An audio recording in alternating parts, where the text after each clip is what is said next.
Hello everyone and welcome to my preview of Moonee Valley racing tomorrow. Can't wait for it, going to be a cracking day. 9 race card, plenty to look forward to. But before we go into the card, I'm going to show you how you can vote for the best wins of 2022 horse racing. Just go onto YouTube on the desktop or mobile phone version, type in the Salmonator, click on my channel, go to the community tab, which will be up the top somewhere. Click on that. There are already 8 polls going, so that is where you submit your vote. On any of those polls, just submit your votes and you'll be able to, just vote for the best win of the selected group, and then certain wins get eliminated and we come up with one at the end. So that's very exciting. And we've got a new addition to this week's preview, $10 strategies for each race. If you watch my previews back, earlier this year, I had strategies going, so those are coming back and we will keep track of those. But look at the Valley card. True, soft 5 should play obviously towards on speed because that's how Moonee Valley always plays. And we're going to get straight on with race number 1, a 2-year-old handicap over the 1200 metres. We'll start with Amur, has won. We know that it's done it before. D. Oliver Sticks, gate 5, probably meets a better field.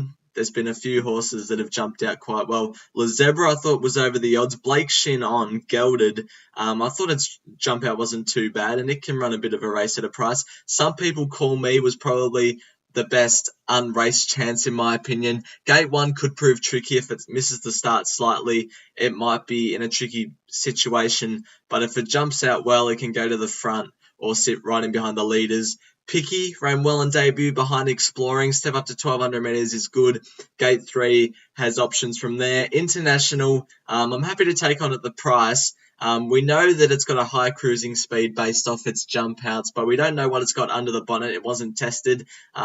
Deserves to be favourite based off, its jump out looked good, but we don't really know what's under the bonnet with it. We know that it's got a high cruising speed, and that's about it. Meg's Magic, I reckon, is over the odds. Now that Masatora's out, I think that was the other speed influence. So with that out, Meg's Magic can get across easier, and I think that's over the odds as well. So for race number 1, I'm actually going with Picky. Race debut experience. Has got options from gate 3, as I said, and I think can run a bit of a race. I'm even 10 win on Picky in the first race, but obviously it's a 2-year-old race, so don't know much about it. Race number 2 is a benchmark 78 over the 1,000 metres. Lady Solly, first up, loves the Valley, can run well. I'm very keen on Unflinching tomorrow. I think it's its time to win. Has run 2 good seconds in a row, and now I reckon it's ready to go one better. The only marginal query is that it's drawn gate 2 and not gate 1. I would have liked to have seen it on the fence leading. And Amy McLucas, never heard of the jockey, but she claims 3 and goes on. So usually 1,000-metre Valley races, it's okay to have a 3-kilo apprentice on, I've found in the past. Way to the Stars, very interesting, coming down from Matt Smith's stable. He wouldn't send him down here if he didn't think it was good enough, so keep that one safe. Blake Shin, gate 6, can run well. The horse I think's over the odds is Young Liam. He does go forward. He will get the fence gate 1. Carleen Heffel gets it down to 54 kilos. Needs to bounce back to form, but it's its favourite track, its favourite distance, its favourite barrier, and it'll be on the fence and giving a good sight. So for race 2 at the Valley, I like Unflinching, and I think Young Liam's over the odds. I'm having 8 the win on Unflinching and 1 each way on Young Liam. So hopefully we get some in there. Race number 3 is a Fillies and Mares benchmark 70 over the 1,000 metres again. And I've narrowed it down to 2, but we'll get to those later. Okay to Pay comes through the premium Inundation Unflinching form. Has to rise up in weight though. Gillette, I was there when it won at Mornington. That was pretty good. Up in class. Bella Sorrelina beat Young Liam impressively last start and won 2 back well as well. Ethan Brown, gate 4, will be on speed and running well. Cotel's my on-top selection. I had it at Flemington behind For Real Life, and it ran well there over 1,100. Probably got the stitch late, so back to 1,000 metres suits. Gate 5 will be on the outside of Bella Sorrelina, hopefully in the 3-wide line. Just got way too far back, and it was ridden upside down in the Vobis Gold Carrot, so I reckon can bounce back to winning form here. Any other horses to mention? No, probably not. So in race 3 at the Valley, I like Cotel as my on-top selection. I'm having 7 the win on Cotel and a little saver, Bella Sorrelina, if Cotel doesn't happen to win. I think it's out of those two, definitely. Race number 4 is a 3-year-old benchmark 70 over the 1,500 metres. Test the Law comes out. Michelotti, I like the form reference of Papillon Club and Hennessy Lad. It ran well there. I like the form reference, but I don't think it will beat the favourite. It can definitely run second, though, for Carly Neffel. Running on time, won well at Mornington last start, up in class again, but Mark Zara goes on. A 77 gets Blake Shin on. Shuffle Dance is probably the biggest talking point. Stackhouse can't ride this horse tomorrow. Ben Mellum goes on. Gate 4 comes through the road to Arataki and Ballet Riche, who won last week, form reference. I like that. Probably short now, but should be winning. And Field the Moment. Good last start win. They took it to the front and it just accelerated away. It can also, it'll probably be a battle for the front tomorrow in this race. But if it gets to the front and the fence and they go at a moderate tempo, it could give a huge sight and potentially beat Shuffle Dancer. But it's pretty boring in race 4. Just 10 the win on Shuffle Dancer. I just think it's the one to beat, and it's not 3-year-old benchmark 70 class. It's higher class than that. Race number 5 is a benchmark 70 over the Cox Plate start of the 2040 metres. And this one took me a while to pick one. Aaron Bay up to 2,000, interesting. I can't put it on top because it hasn't seen the 2,000. Ain't No Deal Done. This is interesting. Probably the best horse in the race and the best winning chance, but I was all over it on Wednesday, but I've just lost my confidence in it. I'm thinking the track, Moonee Valley, for a big horse like it, won't suit. The track pattern as well. There'd probably be horses on speed that might find it out, but it ran well behind Too Much Caviar and 2 back behind Right You Are. And I'm just thinking, Mark Zara is a really, really good jockey. He'll go down the side, he'll start to get going, and it could just loop the whole field, and I'll have egg on my face if Ain't No Deal Done wins and I haven't tipped it. So I've ended up going with Ain't No Deal Done, but I like Shandon Burge as well. Won well at Sandown. Probably a little query at the 2,000, which is why I wasn't all over it. It probably didn't handle the firm track behind Right You Are 2 back. Before that was dominant, beating Waterfox. Highland Jack won last start, but up in class. Independent Road, I think, can run a bit of a race at odds. The Nephew, the favourite, I was probably happy to take on at the price. Ran well behind River Plate last start and was pretty good behind Right You Are 2 back, but draws gate 1 and it could get in a pretty tricky position if it doesn't kick up early or if they pack up down the side. It's gonna be in a world of pain. So the Nephew, I didn't mark favourite, so I can't be over it. Another one's Prospectus, comes through a weaker form line, but should lead and should give a bit of a sight. In race 5 at the Valley, with Ain't No Deal Done, 7 the win on it, and 3 the win on Shandon Burge as a saver, but Ain't No Deal Done's my on-top selection.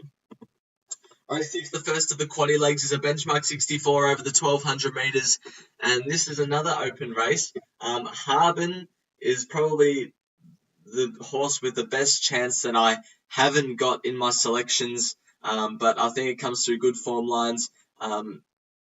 It had something wrong with it last start behind Danny Darcy and Rare Yuki. Before that, beat Every Little Breeze at Werribee. Ice Picnic is the favourite, 62 kilos, Jamie Carr. Ran behind River Noir and Kalashani Lad last start and did pretty well. That was first up, so second up should be fitter, and I've got it on top. Hong Bao probably comes out. I think it ran today. The Hass, it was also first up when it won at Cranbourne, beating Belthronum, who's a pretty good horse, and Royal Signal, who's also a pretty good horse.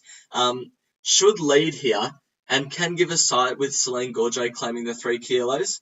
I think definitely a Moonee Valley horse, and I've got it in my selections. Vientiane is one that I think is way over the odds. Blake Shin goes on, which is in really good form at the moment. The big query is gate 11 and 1,200 metres, how far it'll get back. But if it gets in the 3 wide line and gets going at the right time, it is way over the odds. and I'm happy to be in its corner as well. So race 6, I like Ice Picnic and Vientiane, but I've got 6 to win on Ice Picnic, 2 to win on the Hass, just so I don't lose if that horse wins, because I think it's a real Moonee Valley horse and deserves to be tested at this level, and 1 each way on Vientiane in race 6.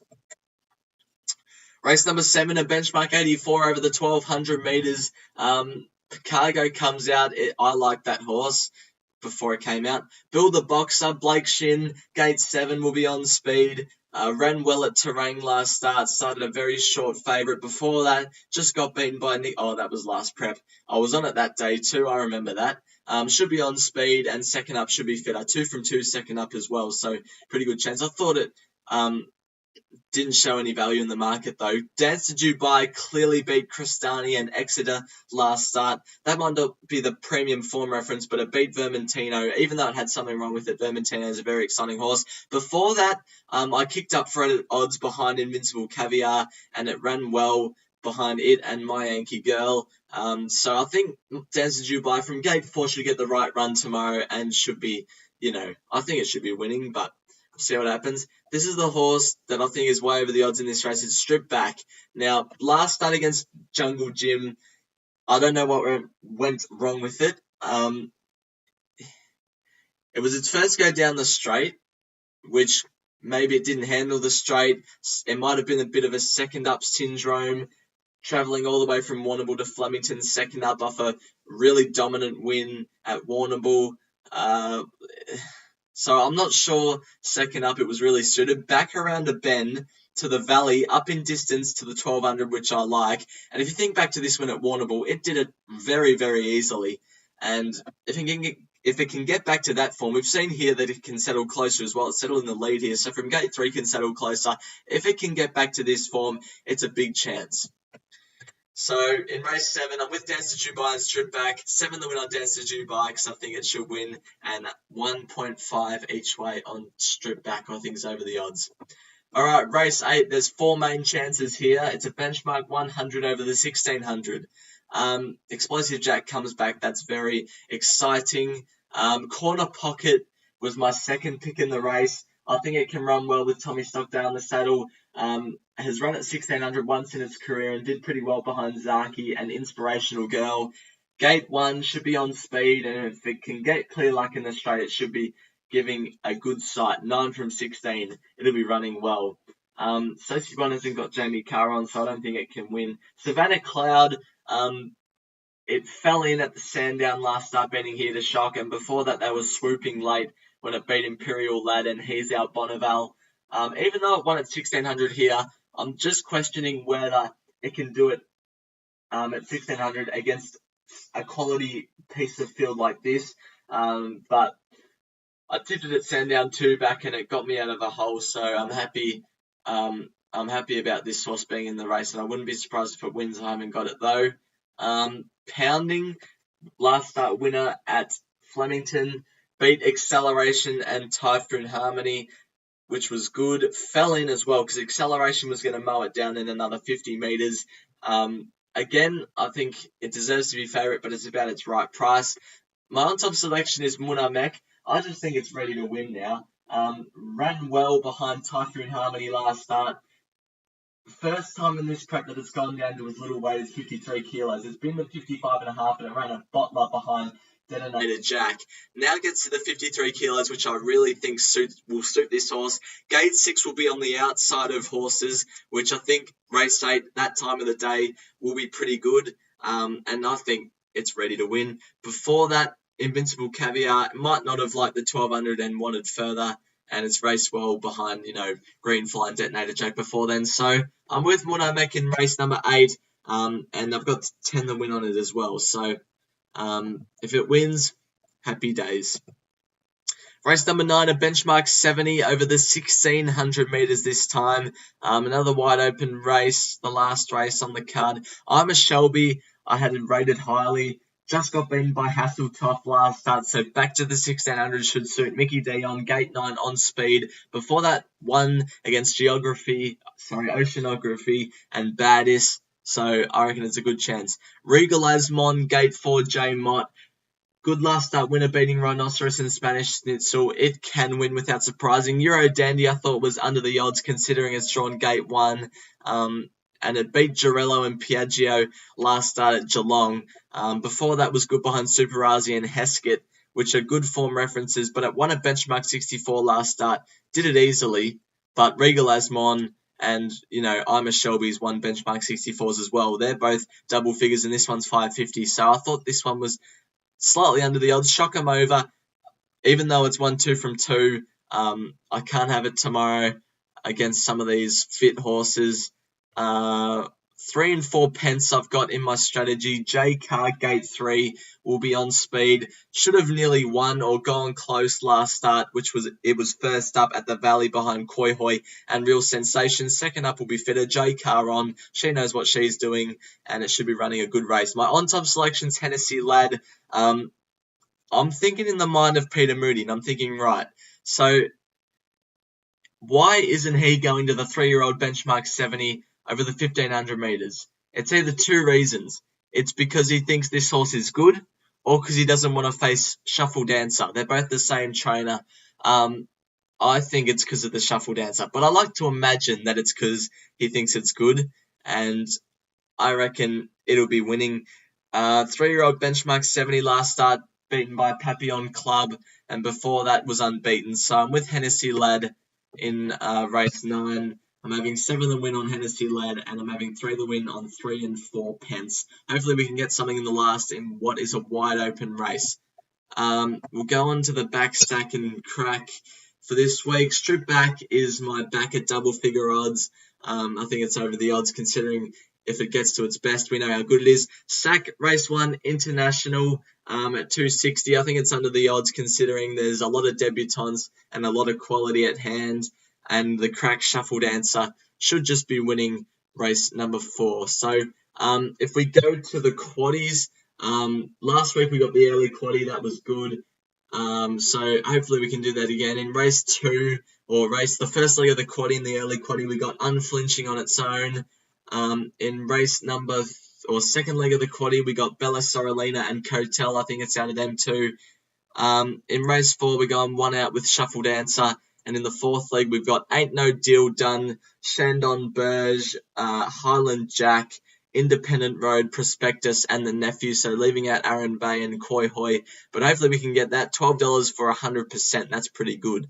And in the quaddie, the first leg we got Harbin, Ice Picnic, the Hass, and Vientiane. The second leg, race 7, we've got Bill the Boxer, Dance to Dubai, and Strip Back. The third leg, we've got Corner Pocket, Savannah Cloud, Pounding, and Munamek. And in the last leg, we've got Ima Shelby, Regal Asmon, Euro Dandy, 3 and 4 pence, and Hennessy Lad. But that's going to do it for this week. I hope you enjoyed this preview.